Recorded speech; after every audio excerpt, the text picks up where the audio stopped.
Distinguished ladies and gentlemen, Mr. Vincente Fox. Another round of applause for him, please. You know, he started off telling us how very much he loved or loves Martha. You know, he said, I love her very much.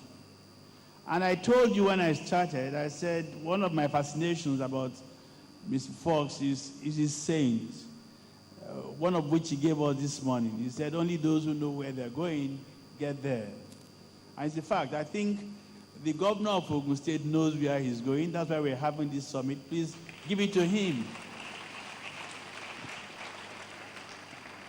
And I heard some of his commissioners say, you know, when you get close to him and you discover his passion and his zest for where he wants to go, you just cannot but get sucked in. I think I believe that. Okay, it's going to be question time, question and answer. We were trying to work within time, and I can assure you we'll finish as at the time allocated to us. So I believe you probably would have sent in your questions. Organizers, am I correct? Do we have the questions? The questions are going to be beamed on the screens, but we can't see the questions. Mr. Fox can't see the questions. So where is that? Well, it's not very clear, I regret to say. I could help you read them, sir, if you don't mind. The first question, technology transfer is among the prerequisites to see Africa become a moving force in world economy. How can investors be attracted to achieve this? Question sent in by Bolu Oluesho, Daily News Watch.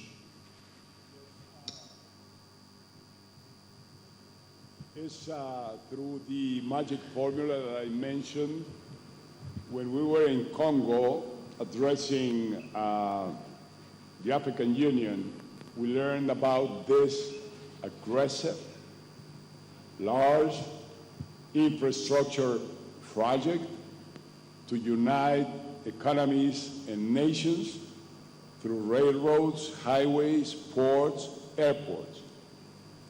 There is a huge opportunity for investors, huge opportunity for banks, for the European Bank, for the African Bank, for commercial banking systems, because all of that should be done through private investing associated with government. If Africa can develop that project, no doubt it will become most competitive. Just recall 100 years ago, United States, in the times of President Roosevelt, launched this infrastructure program whereby they decided that they should have big highways all across from the Pacific to the Atlantic, from west to east, and highways, vertical highways from Canadian border down to Mexican border. And that's basically the big first drive that moved the economy of the United States. Same thing was done in Europe. Europe Cohesiveness Fund, this fund of solidarity, which I think is great, whereby every nation provides 2% of their gross product. And with that amount of money was invested in poor regions, in infrastructure to create jobs, and in education.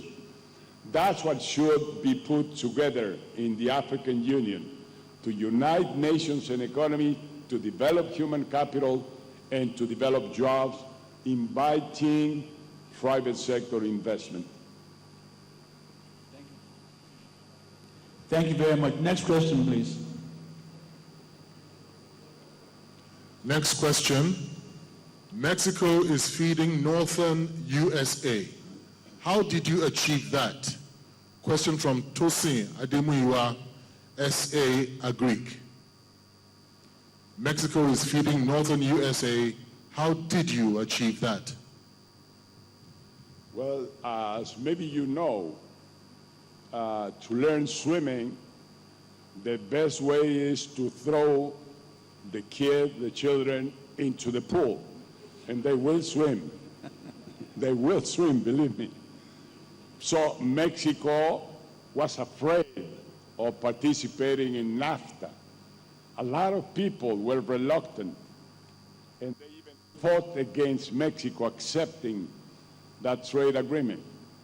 But at the very end, it was a great thing. It made us competitive. It made us learn that we were not so weak.